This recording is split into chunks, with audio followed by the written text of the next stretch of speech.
a freshman. He came in, he understood his role, and he's going to be really good.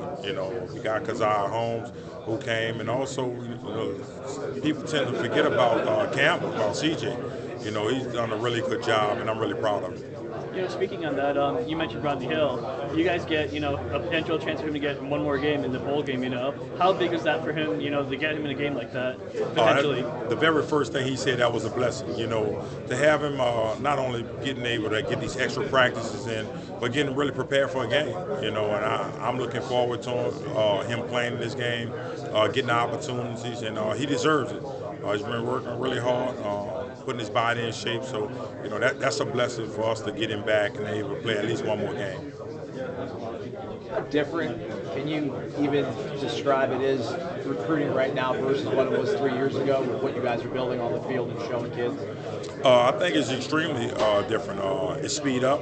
With the transfer portal, you can get some guys who kind of ready-made, who already been in college for a few years.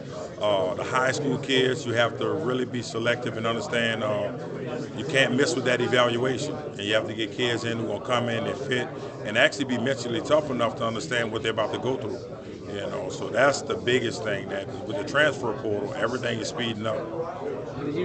Is there a different sort of feel when you're talking to families, talking to kids when you have a 9-win regular season coming off what you had the previous years, and is there a different belief that they have when you're selling them the message of what Florida State is? Oh, definitely. When you're winning, everything changes. The perception of everybody around you, they understand where you're trying to get to, and potentially having some undefeated seasons. You're actually getting, trying to get to the top. They can actually see what Coach Norvell and the coaching staff is building here. But talk to these families now, knowing that you won 9 games. It's definitely different. It's a different feel. They're excited about what's going on. So when you walk into those high schools, they can, actually tell you, hey, I just saw the Florida game. I thought you guys did a really good job. I saw the Miami game. So they can see the progress, and I think we're excited as a coaching staff. Like you mentioned, the Miami game, the Florida game, you guys had that run of 7 straight games of 200 yards or more. How easy to sell the running back prospect? Hey, look, come here. You could have success. And then Norvell also has a history of sending running backs to the league. So how much does that help? I think it's a big help, and that's all goes to Coach Alex Atkins. With the offensive line that he revamped, the things that he did, the trust that he have in those guys, and then being able to coach up the offensive line, for the running backs, our thing is just make sure we don't mess it up. And I thought the kids did a good job, and I think the biggest thing we try to sell to them that this is a place where stars come to shine. So you're not just going to play one guy or 2 guys. I had the opportunity to play 3 to 4 guys at running back, and they were successful this year. So they can see that, coming to a group like that, it's a need. And you mentioned C.J. Campbell earlier. How gratifying is it for him to score a touchdown earlier? I think that was big.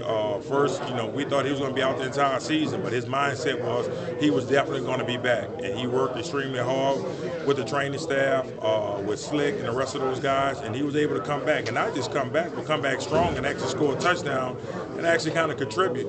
Definitely on special teams. He's been starting on a few special teams, but to come and contribute and understand that what his role is. When this transfer portal became a reality, did you guys ever envision the quality of players that would be able to enter it and you'd be able to get? I don't think you really envisioned that type of player. You thought, you have a few guys transfer, but at this point now, when you have so many quality guys, like you said, and Coach Norvell's been able to hit on so many guys from the transfer portal, it's been beneficial to us. And I think it was really big for us to get these quality guys in, and also find the guys who make the right fit for us. And obviously, Verse, Vincent, those guys fit for us. And last year you had Jermaine Johnson, who obviously fit and made all of us look like we could coach. I mean, players have been transferring all the time. But it was like one kid here, one kid there, like I'm not happy, I'm homesick.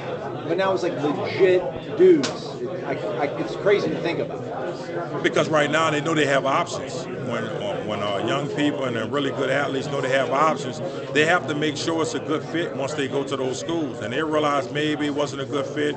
They have an option to transfer after the first year, after the first semester. They understand that. So I think the biggest thing with coaches, and what I try to do with the guys who I already have here, I try to continue to build those strong relationships. And you have to recruit the guys who are already on campus. And those guys are your biggest recruits. The guys in my room right now, they're my biggest recruits.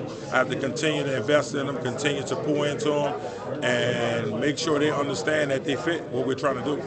I feel like kids used to have a bad rap if you wanted to transfer. That doesn't seem to be the case anymore. Like these kids are looked upon as just being every bit reliable and dependable as a player that you recruited from high school. Yeah, because at the end of the day, they have a choice, and we allow these young people, young players, to have a choice of where they want to play, how they want to play. So we have to continue to recruit the guys that we have in our room, and that's what we try to do on a daily basis. Try to be extremely positive and honest with them, and try to make sure they're a great fit. How different is the infrastructure around you now versus 3 years ago, whether it's Derek Ray or the amount of people you have in the recruiting office to help you out? Well, D-Ray is a superstar. He's definitely all about business. He understands the landscape of recruiting.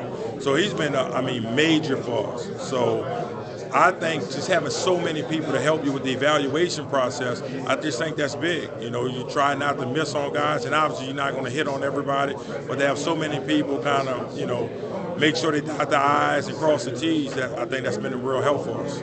When you talk about the sort of mix of transfer kids, high school kids, and the sort of the margin of error is that much smaller now in high school kids, you've got to be right on the evals. So how has it changed? Is it just less guys are being discussed? I mean, how do you guys go about making sure that you really hit the evaluation when it comes to high school? I think the biggest thing is once you evaluate guys, you got to try to find out if they're fit. You have a ton of guys who fast, they're physical, they can catch. That's all a part of it. But you want to see if they fit in your program. We're all about work. We want our kids to come in and understand the importance of working and doing all the little things and being committed to, being 1% better every day. And when you get those kids in, they understand what's going on. I just think it's a win-win for both. I haven't asked about Sam Singleton yet, guys, so I'll ask about Sam Singleton now. How excited are you for Sam? I know he had an injury going to his senior year. Have you seen everything you wanted to see out of Sam his senior season? Oh, definitely. He's another one. He's a guy who works extremely fast, and everybody knows that from his track times. But the most impressive thing after watching him play in person, how tough he was.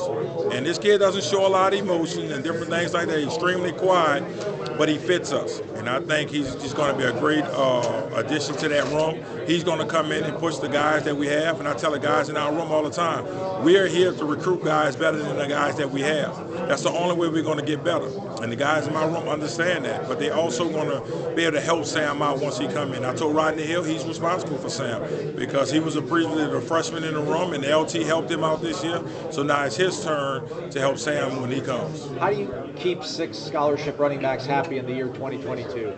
It's not about keeping them happy. It's about being honest with them. Everybody has a role. And at the end of the day, we always say we on fries, meaning just do your job.